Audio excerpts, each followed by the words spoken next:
Bismillah. Assalamualaikum warahmatullahi wabarakatuh. Al-Fatihah li salamati dinina wa dunyana wa ukhrana min yadid du'a wal qabul. Inna lillahi ta'ala Suratul Fatihah. Bismillahirrahmanirrahim. Alhamdulillah. Iyyaka na'budu wa iyyaka nasta'in. Shiratal ladzina an'amta 'alaihim ghairil maghdubi 'alaihim waladdallin.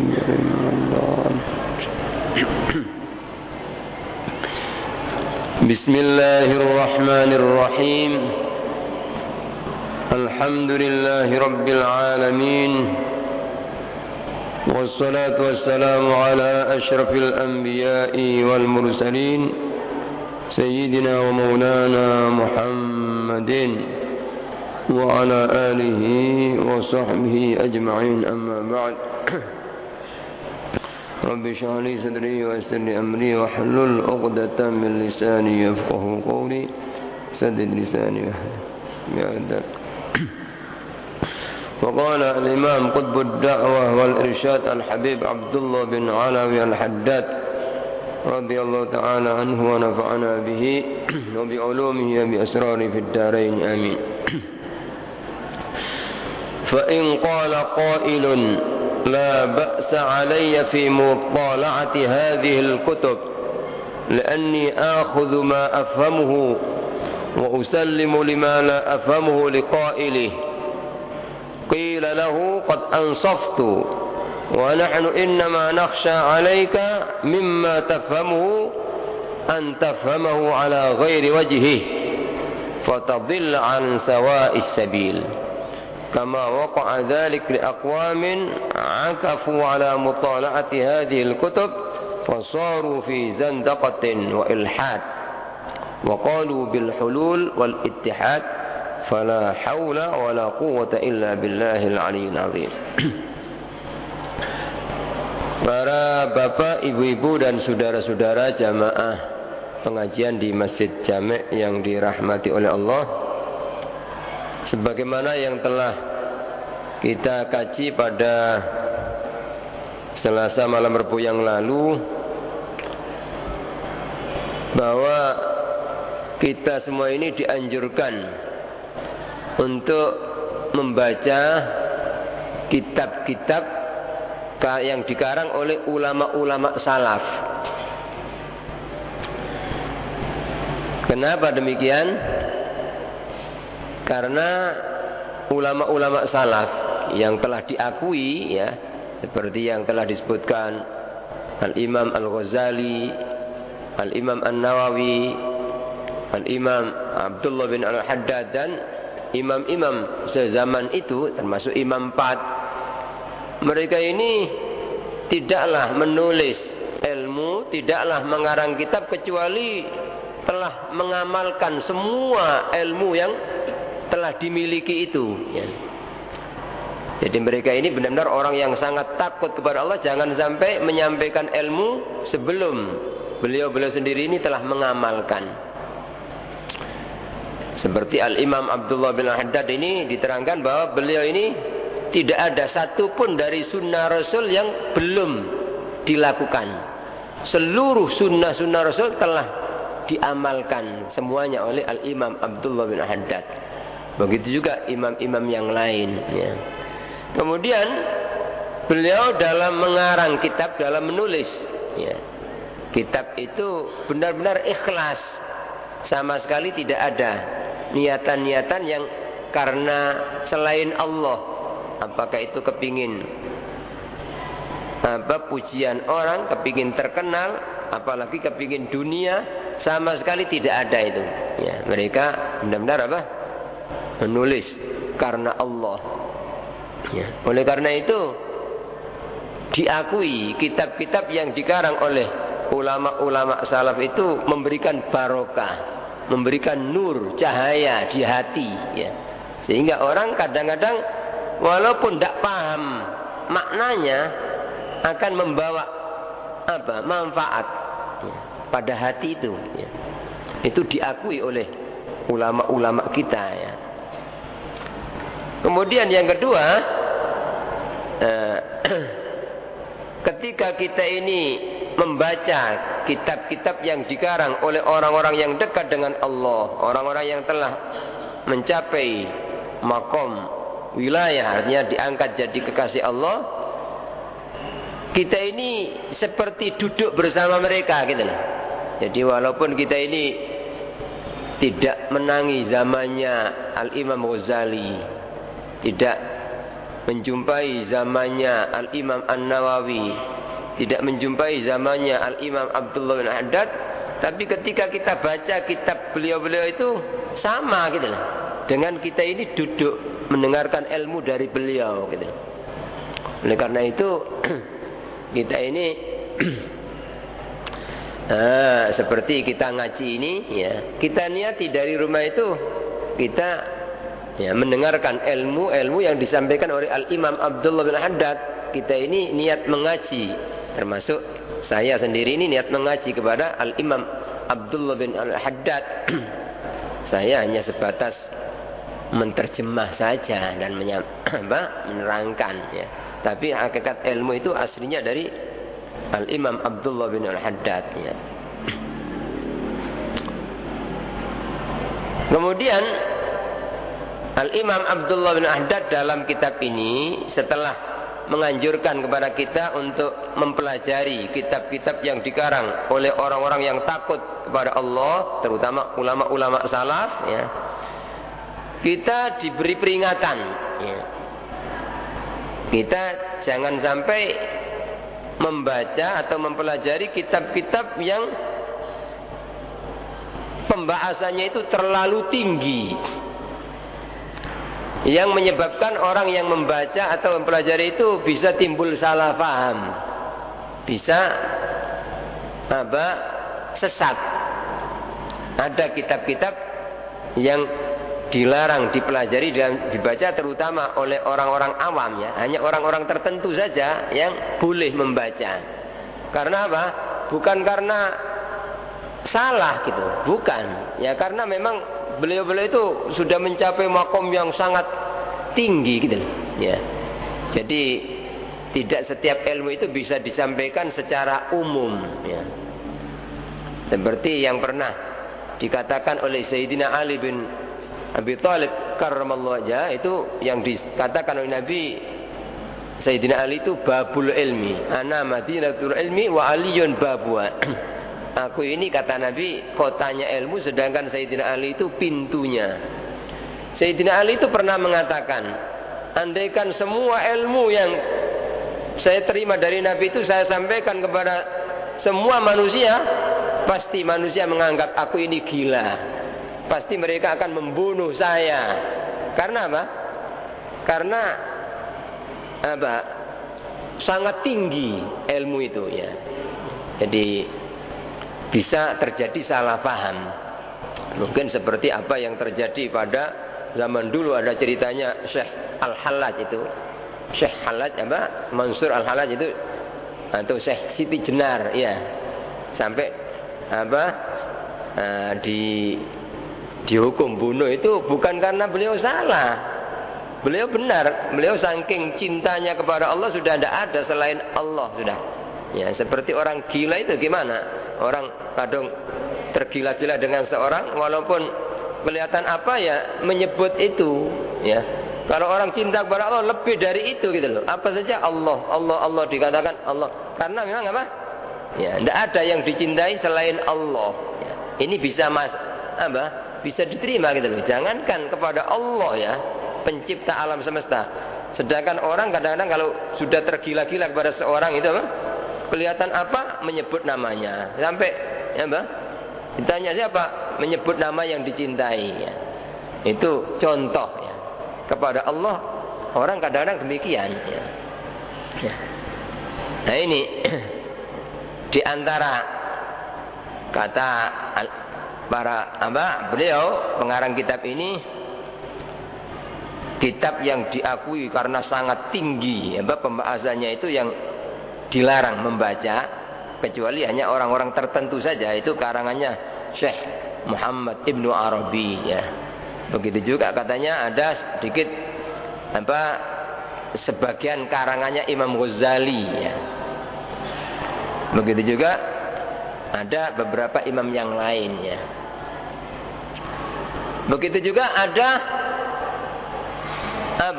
beberapa kitab yang kita dilarang oleh ulama ya. Kalau orang-orang biasa ini membaca seperti banyak itu. Kalau disampaikan oleh guru-guru kita ada sekitar 15 kitab yang itu tidak boleh dibaca. Di antaranya itu kitab yang banyak dibaca oleh ya kiai-kiai kampung, kadang-kadang di masyarakat, kadang-kadang di pesantren dipelajari. Itu padahal itu menurut ulama yang hati-hati dilarang ya membaca, yaitu kitab Hurratun Nasihin ya. Kenapa? Karena di dalamnya itu banyak sekali hadis-hadis maudhu ya. Hadis maudhu itu bukan sabda Nabi, buatan yang diatasnamakan Nabi ya. Mungkin tujuannya orang ini mungkin baik supaya orang tertarik sama ini, dibuatkan ini dari Nabi. Tidak melihat bahayanya, padahal Nabi bersabda apa? Man kadzaba alayya muta'ammidan falyatabawwa maq'adahu minan nar. Siapa yang berbohong atas nama aku, saya tidak mengatakan demikian kok dikatakan dari aku ya. Maka silakan menempati tempatnya di neraka ya. Karena di dalam kitab itu banyak sekali hadis maudhu, maka tidak boleh dibaca ya. Kecuali orang yang memang bisa meneliti, oh ini hadis maudhu, tidak saya sampaikan. Oh ini hadis maudhu. Kalau tahu ya. Tapi jarang orang yang tahu itu gitu. Sehingga banyak kadang-kadang disampaikan ini ya. Maka sangat membahayakan kalau sampai berbohong atas nama Nabi. Nabi tidak mengatakan demikian kok dikatakan sabda Nabi ya. Termasuk diantaranya ya, kadang-kadang kita ini membaca kitab sejarah ya, kitab tarikh ya, yang menerangkan tentang perselisihan ya, antara sahabat Nabi ya. Kalau kita ini membaca kitab sejarah kok tentang itu ya, kita ini harus beradab ya. Jangan sampai membuat kita itu terus menyalahkan sebagian sahabat. Oh ini salah, ini mestinya begini. Ini jangan ya. Karena siapa kita dan siapa sahabat Nabi ya. Sahabat Nabi ini sudah dinas dalam Al-Qur'an, sudah mendapatkan ridho Allah. Was-sabiqunal awwaluna minal muhajirin wal ansar walladzina tabauhum bi ihsan radhiyallahu anhum wa radu an. Jadi sudah ada kepastian ya. Betapa banyak pujian-pujian dari Nabi kita Muhammad SAW kepada seluruh sahabat Nabi ya. Jadi kalau kita baca sejarah kok ada pertentangan sampai terjadi perang antara ya, kelompok Sayyidina Ali dan Sayyidina Muawiyah, antara sahabat yang satu dengan yang lain. Ini kita menghukuminya mereka ini berijtihad. Orang yang berijtihad karena memang sudah memiliki keilmuan yang cukup gitu loh. Sama-sama punya niatan yang tulus karena Allah ya. Apabila mereka ini benar mendapatkan 2 pahala. Apabila mereka ini salah, mereka tetap dapat 1 pahala. Tidak ada yang salah. Tidak ada yang salah. Jangankan itu sahabat ya. Sedangkan imam-imam 4 itu aja ya, terjadi perselisihan pendapat antara guru dan murid, Imam Syafi'i, Imam Maliki, antara Imam Syafi'i dan muridnya lagi Imam Ahmad bin Hanbal ya. Terjadi perselisihan, tapi tidak ada yang salah gitu. Kenapa? Karena mereka ini orang-orang yang punya persyaratan yang sudah cukup, segala macam ilmu ya. Jadi tidak disalahkan, apalagi sahabat ya. Dan sahabat ini karena sudah nas ya, mereka ini sudah dijamin surganya ya. Jadi kita kalau membaca kitab tarikh atau sejarah kok menceritakan itu, jangan sampai kita ini menyalahkan salah satu sahabat atau sebagian sahabat ya, jangan ya. itu kita sangat tidak sopan nanti. Berarti kita ini akan membenci orang yang dicintai oleh Allah, akan membenci orang yang dicintai oleh Rasul, ya. Nah, itulah yang dikatakan oleh pengarang kitab Zubat, ya, Al-Imam Ibn Ruslan dalam nazamnya mengatakan, wa ma jara bainas sahabi naskutu anhu wa ajrul ijtihadi tasbutu, ya. Dalam nazam syair, apa yang terjadi antara sahabat, ya, perselisihan, pertentangan, kita diam, tidak ngomentari. Oh, yang benar ini, yang salah enggak, ya. Jadi diam, tidak komentar apa-apa gitu loh. Naskutu anhu wa ajrul ijtihad tasbutu. Pahalanya ijtihad, artinya mereka ini ijtihad, ya. Tetap, artinya biarpun salah tetap dapat satu pahala. Kalau benar, ya, kan mesti ada yang benar, ada yang salah. Tapi karena mereka ini tidak ada tidak karena nafsu gitu loh. Jadi benar-benar karena didasari dengan ilmu yang cukup, ya. Kalaupun ada yang salah, dimaafkan oleh Allah dan masih dapat satu pahala, ya. Begitu juga kata para ulama, wa kadza kutubut tauhid al-mustamila 'alal mabahits ad-daqiqah wal masail al-kalamiyah, ya. Begitu juga kitab-kitab tauhid, ya. Kitab-kitab tauhid yang memuat akan pembahasan-pembahasan yang sangat dalam, yang sangat rumit, ya. Itu kita tidak boleh. Kenapa? Karena akan membuat kalau orang itu tidak kuat, ya, akalnya akan menyimpang menjadi terkena aliran-aliran yang sesat. Ya, ini yang dimaksud dalam kitab ini. Beliau mengatakan, fa in qala qailun, kalau ada orang yang mengatakan, kata pengarangnya, la ba'sa alayya fi mutala'atil hadhil kutub, katanya. Tidak mengapa saya mempelajari kitab-kitab ini, kitab yang diterangkan tidak boleh dibaca itu loh. Kan tidak apa-apa saya baca. Li'anni akhudhu ma afhamu, karena saya mengambil apa yang saya pahami. Ya, yang tidak saya pahami tidak saya ambil. Wa usallimu lima la afhamu liqaili, dan aku serahkan apa yang tidak aku pahami kepada orang yang mengatakan, yaitu pengarangnya itu. Walaupun, ya, kalau kitab yang disebutkan dilarang itu, ya, seperti kitabnya Al-Imam Muhammad bin Arabi ini, ya, walaupun andaikan orang itu saya mengambil yang saya pahami saja, ya, dilarang, kata pengarang ini. Qila lahu, dijawab, qad ansaftu, iya aku sadar kalau kamu begitu, tapi wa nahnu innama nakhsha 'alaika mimma tafamu an tafamahu ala ghairi wajhi.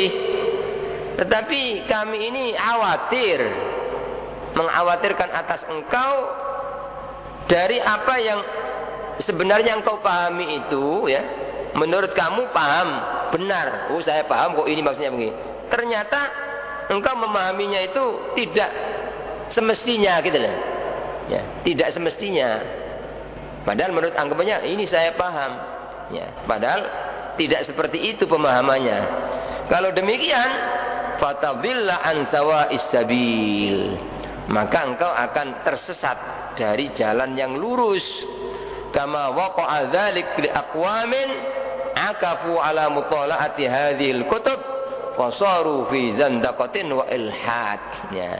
Sebagaimana hal itu terjadi bagi kaum-kaum yang menetapi mempelajari kitab-kitab tersebut, kitab yang dilarang itu, maka mereka menjadi kafir zindik, ya.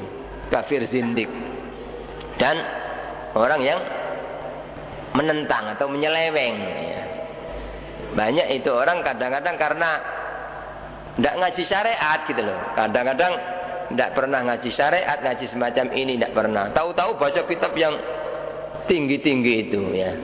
Sehingga kadang-kadang tidak perlu sholat, yang penting ingat, ya. Kalau sholat itu bagi orang-orang yang rendah aja. Kalau orang seperti ya, kan ada itu aliran-aliran semacam itu ya. Kalau seperti saya ini sudah tidak butuh sholat. Saya setiap saat tidak pernah lupa kepada Allah ya. Kalau orang yang masih rendah itu sholat. Nah ini menjadi apa? Kafir zindik ya. Makanya orang itu harus belajar ilmu itu, syariat itu pertama ya. Jadi belajar fikih, apa saja kewajiban-kewajiban, bagaimana cara melakukan ini, pokok ini. Jadi yang pokok dasaran, tidak bisa tidak ya.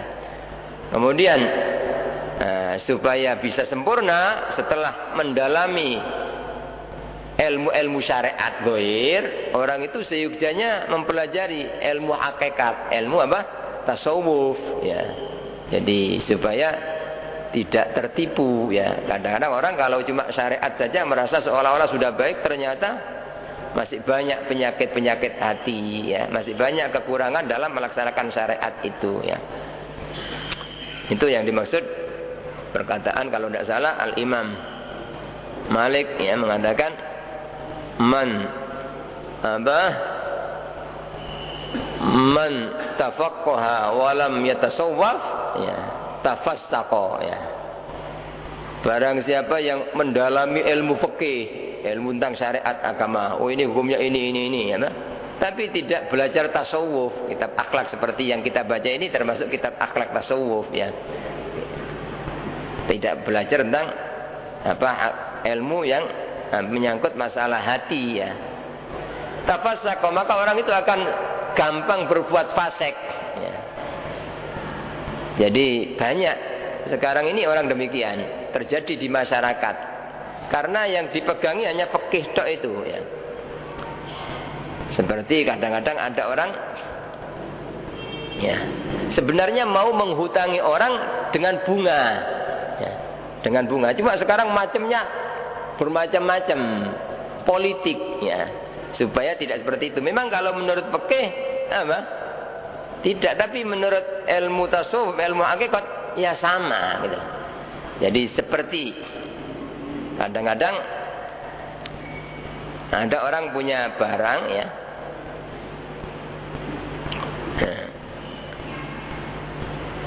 Apa ini sering terjadi di masyarakat ya. Mestinya ya. Jadi orang itu mestinya kepingin utang misalnya 1 juta, nah, nanti disuruh nyaur 1,5 juta. Ya, ini kan apa? Ya, supaya tidak terkena seperti itu, apa istilahnya? Dia ini jualan barangmu, ya, ya padaku 1 juta. Ya. Terus setelah dijual, saya jual lagi kepada kamu 1,5 juta. Ya. Walhasil ada semacam itu gitu loh. Ini politik ya. Jadi orang yang demikian ini kalau menurut fikih saja apa? Ya. Memang apa? Enggak masalah wong ini jual ya. Tapi maksudnya itu apa? Menghutangkan untuk mengambil bunga ya. Seperti kadang-kadang orang kalau tukar menukar emas ya kan harus sama timbangannya ya, dan harus kontan serah, harus yadan biadin ya. Kalau tidak riba ya, kalau tidak riba ya. Nah sekarang banyak orang yang tidak ngerti masalah ini syariat padahal pokok ini ya.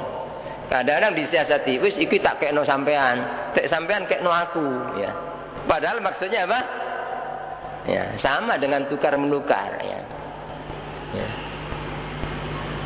Ini banyak sekali terjadi ya. Ini kalau orang itu kadang-kadang fikih saja tidak belajar ya, belajar entah ya, sehingga ngawur dalam muamalahnya itu ya. Ya, jadi orang belajar fikih syariat saja harus dibarengi dengan tasawuf ya. Salah satu contoh lagi ya, misalnya kalau orang itu cuma berpegangan dengan ilmu syariat zahir fikih ya, yang penting pada saat utang itu tidak mengatakan apa, mensyaratkan kalau sampai nyaur harus sekian ya. Jadi misalnya sebelumnya ngomong kita ini nanti kalau hutang piutang mengembalikannya harus ditambah 10% loh. Ya, itu apa? Musyawarah, sepakatan gitu. Pada saat apa dia mau hutang, tidak ngomong apa-apa gitu loh. Tidak ngomong. Itu kalau menurut kita fikih saja apa? Tidak masalah, tidak ngomong ya. Tapi kan maksudnya sama. Andaikan dia nyaur, tidak ditambah pasti dimarahi, pasti tidak boleh. Ya begitu itu. Kalau menurut syariat zahir hukumnya tidak apa-apa, tapi kalau menurut tasawuf ya, yang tahu dirinya dan Allah gitu loh. Maksudmu begitu itu apa gitu ya. Nah, begitu itu kalau orang yang belajar tasawuf takut ya. Walaupun tidak diucapkan tapi maksud hatinya kan tujuannya kepingin melakukan seperti itu ya. Jadi katanya barang siapa yang belajar syariat zahir fikih ya, tapi tidak dibarengi dengan tasawuf, pasti dia fasik ya. Orang selama hidup bisa tidak zakat bisa ya. Seperti apa? Orang mestinya dagang ya. Setahun kan mesti harus apa? Ya. Harus mengeluarkan zakat ya. Sebelum misalnya setahun kurang seminggu dikasihkan sama istrinya, ini saya kasihkan sama kamu ya, ya. Saya kasihkan sama kamu ya, ya. Atau sama anaknya. Sudah berarti apa? Bukan miliknya, berarti gugur. Hitungan apa? Setahun. Setelah itu, setelah diterima, tak jaluk meneh yo, tak jaluk meneh ya. Berarti dihitung mulai awal tahun lagi. Nanti kalau sudah hampir akhir tahun, gitu lagi. Istrinya dipanggil, tak kekno awakmu yo, kabeh yo. Ini ngakali Allah namanya, Mbak. Ya. Itu fikih itu modelnya seperti itu gitu loh. Ya. Misalnya orang kalau punya kambing ya 40 ya, mulai awal tahun sampai akhir tahun baru wajib zakat ya. Misalnya 1 tahun kurang seminggu ya, jumlahnya misalnya 45, yang 6 dijual ya. Kurang seminggu waktunya akhir tahun, yang 6 dijual, berarti tinggal apa? 39 ya. Duh, ketika belum mencapai 40 gugur hitungan setahun itu, tidak wajib zakat lagi ya. Nanti dibelikan lagi setelah itu. Selama hidup bisa apa? Tidak zakat. Kalau orang itu cuma berpegangan fikih, itu maksudnya apa? Bahaya ya. Kalau orang itu apa? Ya, belajar syariat saja tanpa belajar tasawuf, atau dalam istilah lain hakikat ya. Itu yang apa? Diucapkan dalam syiirannya Gus Dur itu begitu. Ojo mung ngaji syariat bloko. Itu memang betul gitu apa? Kalau orang ngaji syariat itu apa? Suka mempolitiki hukum gitu loh. Tidak takut sama Allah ya, tidak takut sama Allah. Begitu juga kalau orang belajar tasawuf atau hakikat, tidak boleh selama belum apa? Matang syariatnya gitu loh ya. Wa man tasawwafa wa lam yatafaqqah tazandaqa katanya. Barang siapa yang mendalami ilmu tasawuf, ilmu hakikatnya, padahal belum ngaji syariat, itu bisa menjadi kafir zindik. Ya tadi itu, ya, menjadi ngaku Tuhan, ya. Ngaku apa? Ya, saya ini sudah tidak perlu sholat saya ini apa? Nah, di mana saja sholat. Ya, kadang-kadang saya ini kalau sholat di Mekah macam-macam. Nah ini apa? Sesat. Ya.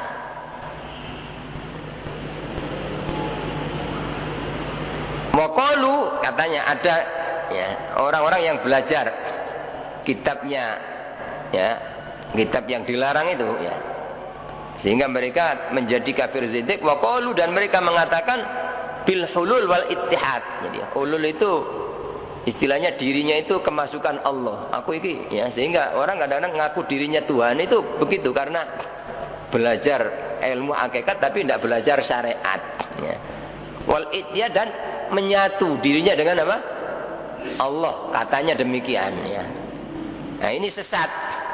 Padahal Allah itu tidak sama dengan apa? Makhluk ya. Allah tidak butuh sama makhluk, tidak ada di mana-mana gitu loh. Tidak. Yang menciptakan tempat semua itu loh Allah gitu loh. Sebelum apa? Ada tempat sebelum ada langit, sebelum ada bumi, sebelum ada manusia, Allah sudah ada gitu. Jadi Allah tidak butuh sama makhluk, apalagi manusia. Kapan itu diciptakannya manusia? Ya, Allah bertempat manusia atau apa? Ya, tidak bisa gitu. Jadi itu yang dimaksud apa? Beliau mengatakan tetap kalau kitab yang ya, apa, membahayakan itu ya tidak boleh dibaca kalau memang apa bukan orangnya gitu loh. Jadi kalau orang-orang yang sudah mencapai makom yang sangat tinggi ya, tingkat keimanannya ya tidak masalah. Cuma kalau orang itu kadang-kadang belum ngaji syariat yang matang, terus belajar ilmu hakikat demikian, maka akan tersesat ya. Wala haula wala quwata illa billahil azim ya. Ini kadang-kadang banyak di antara apa pemuda-pemuda kita itu kadang-kadang ngaji syariat ya, kadang-kadang berwudu aja masih tidak apal. Najis, masalah najis tidak tahu caranya. Tapi yang dibahas itu kadang-kadang di perguruan tinggi masalah-masalah apa? Yang tinggi-tinggi itu loh, ilmu tentang ya apa Allah, ya apa tentang masalah takdir. Nah ini bisa tersesat gitu loh, banyak ya. Padahal apa? Ya, kalau masalah-masalah yang tentang masalah takdir itu tidak bisa didiskusikan, seminarkan tidak bisa. Hanya kewajiban untuk diimani. Masalah ilmu tauhid ini tidak perlu dibahas dengan detail, itu orang pasti akan sesat karena makhluk ini akalnya sangat lemah. Makhluk ini, akal itu makhluk. Sedangkan Allah itu yang menciptakan semua ini, tidak mampu gitu ya. Makanya terjadinya aliran-aliran sesat seperti aliran apa? Mu'tazilah ya. Aliran apa? Qadariyah, aliran Jabriyah ya. Itu karena memaksa-maksa akal untuk dibuat apa? Membahas tentang ya masalah-masalah yang tidak mampu ya, terutama masalah-masalah tauhid yang berkaitan dengan sifat-sifat Allah ya. Jadi kalau masalah ilmu tauhid ini kita hanya menghafal ya, diimani ya sudah. Masalah takdir ya sudah, kita percaya bahwa apapun yang terjadi sudah ketentuan Allah, sudah Allah yang mengendaki ya. Tidak perlu didiskusikan, tidak perlu diseminarkan ya. Orang pasti akan tidak kuat menjadi sesat ya. Itu salah satu di antara contoh supaya kita lebih berhati-hati ya. Kemudian beliau setelah menerangkan tentang keharusan kita supaya ada wirid, namanya apa? Membaca kitab-kitab agama, terutama kitab karangan salaf ya. Kemudian beliau berpindah membahas tentang masalah zikir ya.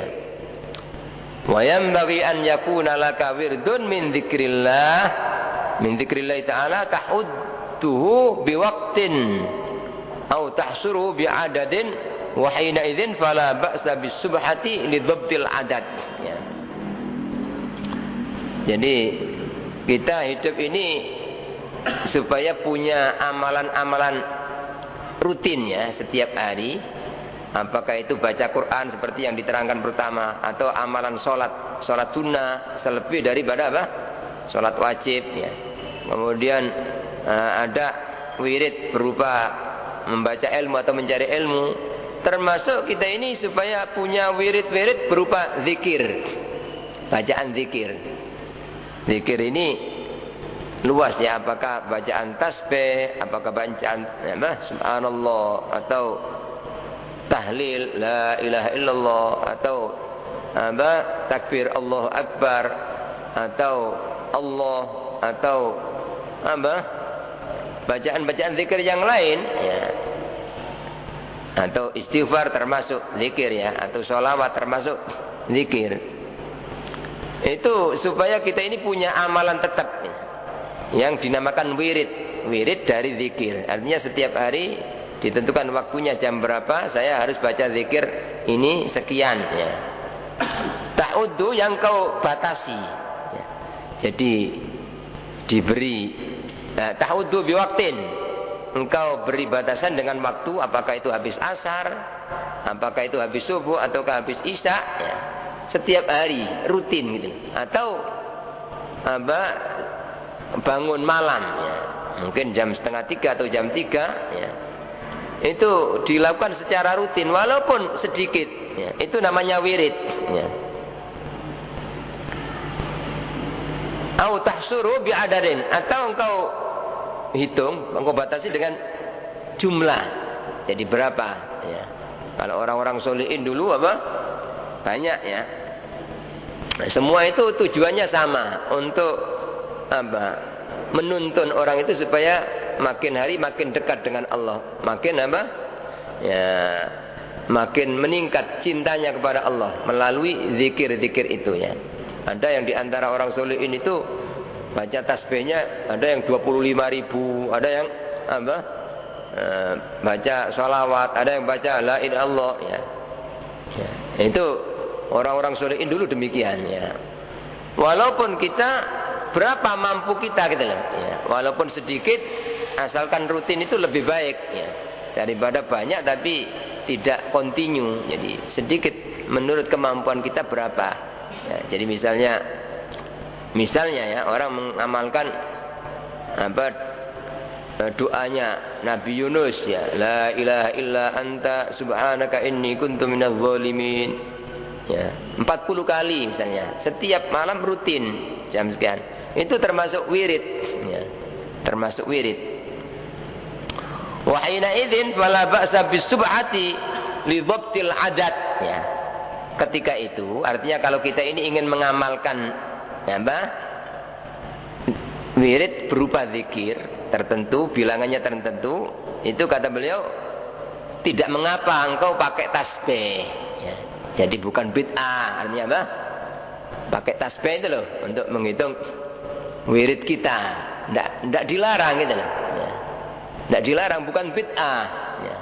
Di zaman Nabi ada ya, banyak sahabat-sahabat yang membaca zikir itu dengan hitungan, walaupun bukan seperti tasbih seperti sekarang ini ya, pakai batu atau pakai biji kurma, ada yang dihitung itu ya. Ya mungkin kalau zaman dulu sudah ada tasbih pasti tasbih ya. Termasuk diantaranya istri Nabi yang namanya Sayyidah Sofia itu ya. Nabi tahu, tapi Nabi tidak melarang. Ini berarti termasuk sunnah Rasul. Sunnah itu kan mencakup sabda Nabi atau perbuatan Nabi atau takrirnya Nabi. Nabi tahu sahabat tapi tidak dilarang. Ini berarti benar gitu loh. Tidak mungkin kalau ada sahabat melakukan terus keliru kok Nabi diam, tidak mungkin. Ya.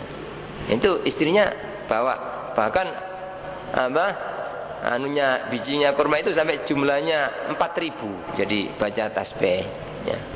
Cuma karena Nabi merasa kasihan, ya, merasa kasihan, Nabi ketika datang itu sudah baca itu, sampai Nabi keluar datang masih baca. Ya. Akhirnya merasa kasihan, kok seakan awakmu mulai mau coba leren, enggak kanjeng Nabi, aku gelem tak ijazahi, baca sedikit tapi nilainya seperti itu ya.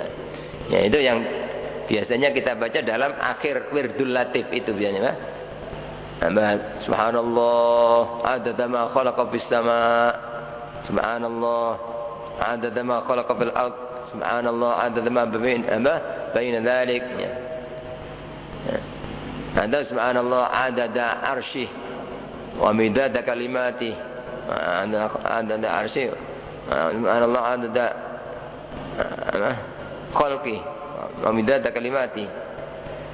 Ada itu disebutkan dalam kitab Al-Adhkar An-Nawawiyah ya.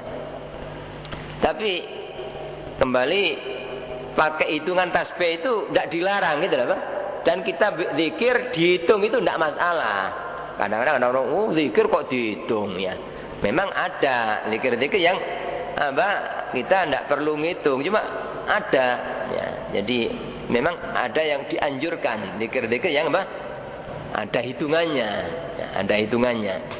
Makanya seperti zikir habis sholat ini kan ada hitungannya 33, jelas hadisnya yang semua orang mengamalkan ya. Kalau orang, kenapa dihitungkan lebih banyak kan lebih baik. Ya, tidak begitu gitu loh. Kalau sudah ditentukan hitungan, tidak boleh lebih, tidak boleh apa? Kurang. Memang sudah ada rahasianya itu. 33, 33, 33. Nah, ada riwayat lain yang terakhir 34 ya. Hanya saja para ulama membahas lebih afdal mana ya. Kita zikir itu pakai hitungan tangan atau pakai tasbih ya. Kalau sekiranya mudah dengan tangan karena tidak terlalu banyak, itu apa? Lebih baik pakai tangan ya. Karena tangan ini apa? Diciptakan oleh Allah. Allah membuat jari, ada apa? Ruas-ruasnya ini diantaranya untuk supaya dibuat ibadah juga gitu. Ada hadis apa? Ada hadis perintah Nabi ya, bertasbihlah kalian dan berdoalah dan hitunglah dengan tangan, sebab tangan itu akan dimintai pertanggungjawab dan akan dikehendaki untuk bisa ngomong. Dibuat apa tangan? Nah, kan ada ayat al-yauma nakhtimu ala afwahihim wa tukallimuna aydihim wa tashhadu arjuluhum bima kanu yaksibun ya. Pada hari kiamat itu dikunci lisan ini. Terus apa? Tangan ini dibuat ngomong oleh Allah ya. Dipakai apa saja itu nanti ngomong sendiri tangan ini ya. Makanya ya, kita jari-jari ini perlu juga dipakai untuk apa? Zikir ya, dipakai untuk zikir ya. Itu kalau gampang menghitung dengan tangan. Tapi kalau sulit ya, karena terlalu banyak, mungkin kepingin baca zikir 313 misalnya, kan itu termasuk hitungan-hitungan yang biasanya apa? Diamalkan ya, 313 atau mungkin apa? 1000 atau berapa. Ini kan sulit kalau pakai tangan ya. Nah, ini lebih baik pakai tasbih supaya tidak keliru hitungannya ya. Dan secara umum ya, orang memakai tasbih ini sangat dianjurkan gitu. Kenapa? Karena bisa mengingatkan orang kepada Allah, nuntun gitu apa? Orang itu kalau pegang tasbih apa? Ya, menjadi ingat, menjadi mau zikir ya. Itu diakui oleh orang-orang solihin dulu ya. Seperti Al-Imam Hasan Basri ketika ditanya oleh muridnya, termasuk ini wali besar ya, imam ulama besar ya. Beliau ini sampai kepada Allah diantaranya ya, melalui tasbih. Artinya dengan tasbih ini sehingga ingat kepada Allah. Ketika sudah sampai kepada Allah alias jadi wali besar itu lah. Ditanya oleh muridnya, "Wahai guru, sampean sejak dulu kan sekarang sudah sampai, kenapa kok pakai hitungan apa?" Kata dijawab, sesuatu yang saya sampai kepada Allah dengannya pada permulaan tidak saya tinggalkan. Sebab ini saya sampai kepada Allah, saya apa? Tetap ya. Istilahnya ya, tidak saya lupakan ini karena gara-gara ini saya sampai kepada Allah. Tidak pernah lupa kepada Allah karena apa? Pegang tasbih ini. Kan banyak orang-orang solehin dulu itu kemana-mana bawa apa? Tasbih kalau zaman dulu. Kalau sekarang dapat usum tasbih. Sekarang ganti HP ya. Kemana saja pakai HP sudah ya. Ya, menang-menang HP-an ya. Kalau orang dulu itu tasbih, menang-menang tasbihan ya. Ya. Nah, ini sebenarnya apa? Ya, itu perlu ditetapkan tasbih itu bawaannya orang-orang solihin itu ya. Ya, tentunya dengan syarat jangan sampai pamer ya. Jangan sampai ada karena manusia, jangan. Jadi semata-mata diniatkan untuk mengingatkan saya kepada Allah supaya saya ini kalau banyak zikir itu, bawa itu ya. Kalau karena pamer apapun tidak ada baiknya karena pamer ya. Orang pakai apa saja kalau pamer, jangankan tasbih ya. Walaupun HP, walaupun pakai serban kalau supaya orang ya apa? Itu sama dengan berhala, itu sesuatu yang merusak iman, itu dikatakan syirik ya. Ya, bawa tasbih cek dianggap wong ini apa? Ya, hanya apa? Supaya dianggap ya. Itu sama dengan syirik, musyrik ya. Jadi pakai apa saja orang supaya apa? Ada niatan karena Allah untuk mengingatkan saya kepada Allah untuk apa? Nah, begitu juga pakai surban ya, mengamalkan sunnah Nabi titik. Jangan saya tak pakai supaya orang memuliakan saya. Saya enggak apa? Wah, engko lek gak gawe aku kan sing ngurmati kan. Nah, ini apa? Ya, penyebab kemusyrikan itu apa? Ya. Sudah. Ya, apa? Tasbih. Begitu juga Imam Junaid Al-Baghdadi. Muridnya kalau tidak salah Imam Abdul Abbas ya. Bertanya, wahai Imam Junaid ya, sampean ini sejak dulu apa? Kok bawa tasbih aja? Kan sampean sudah sampai kepada Allah. Tanpa tasbih sampean tidak pernah lupa kepada Allah ya. Tidak pernah lupa kepada Allah.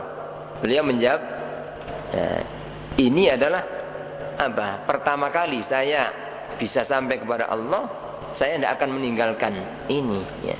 Dan saya kepingin zikir kepada Allah itu dengan lesan, dengan hati dan seluruh anggota termasuk tangan. Bagaimana supaya apa? Ikut zikir. Nah ini.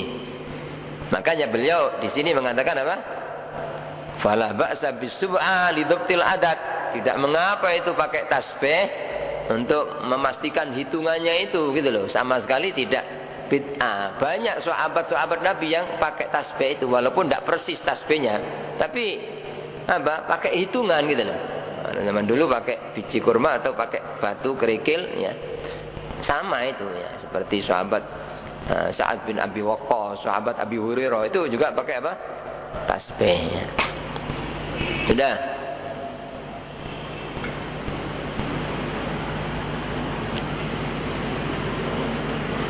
Wa'alam ya, ketahuilah anna dzikra ruknut thariq, bahwa zikir itu adalah rukun jalan menuju Allah.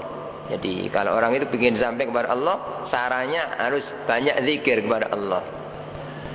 Wa miftahut tahqiq, dan kunci memasuki apa? Makom tahqiq, apa? Mencapai makom hakikat ya kepada Allah. Wasilahul muridi, dan senjatanya, pedangnya murid itu istilah zaman dulu orang yang kepingin sampai kepada Allah itu loh ya. Murid khusus, orang yang apa? Menjalani tarekat kepingin sampai kepada Allah itu istilahnya muridin ya. Wa mansyurul wilayah, dan tempat tersebarnya kewalian ya. Jadi orang-orang itu tidak mungkin diangkat jadi kekasih Allah kecuali sudah membiasakan zikir setiap saat, setiap waktu ya, dimanapun berada ya. Kama qala ba'dul arifin, sebagaimana yang dikatakan oleh sebagian al-arifin billah, al-arif billah ya. Bahkan Al-Imam Ibnul Qayyim Al-Jauzi dalam kitabnya Zadul Ma'ad mengatakan ya, wa min asbabi syarhis sadri ya, di antara sebab-sebab dilapangkannya dada, dibukanya hati itu oleh Allah, dibuka, dilapangkan, adalah dawamu dzikrillah ala kulli hal ya. Selalu orang membiasakan zikir dalam kondisi apapun. Fi kulli maut wa fi kulli mautin, dan di setiap tempat ya. Ya tentunya ya apa? Mungkin pertama kali ya orang memaksa dengan cara tasbih tadi itu kemana-mana itu untuk membiasakan. Tapi lama kelamaan ya itu kalau sudah terbiasa tanpa itu juga bisa. Walaupun lesan apa tidak mengucapkan, tapi hati berzikir kepada Allah ya. Dan termasuk seperti kita ini melihat apa saja ya, kita ingat bahwa itu adalah yang menciptakan Allah ya. Kita dapat apa saja langsung spontan ini yang ngasih Allah ya. Itu termasuk zikir ya. Kita ada di mana saja Allah melihat sama saya, termasuk zikir itu memang. Ya, orang mau istilahnya apa?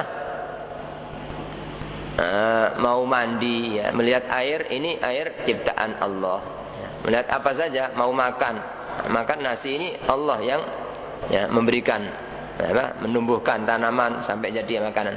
Termasuk ingat kepada Allah gitu. Jadi itu di antara kunci untuk sampai kepada Allah, di antara sarannya pokoknya adalah zikirnya.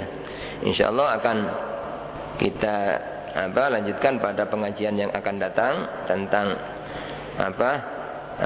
bentuk-bentuk zikir atau macam-macam zikir yang dianjurkan ya. Mudah-mudahan apa yang kita kaji akan jadi ilmu yang manfaat yang akan bisa mendekatkan diri kita kepada Allah Subhanahu wa taala. Amin ya rabbal alamin. Bismillahirrahmanirrahim. Alhamdulillah. Rabbana anfa'na bima 'allamtana rabbana. Allahumma ihdina bihudak waj'alna mimman yusari'u fi ridaq. Warzuqna husnal khatimah wa husnul khatimah. Wa sallallahu ala sayyidina Muhammadin. Amin. Al-Fatihah.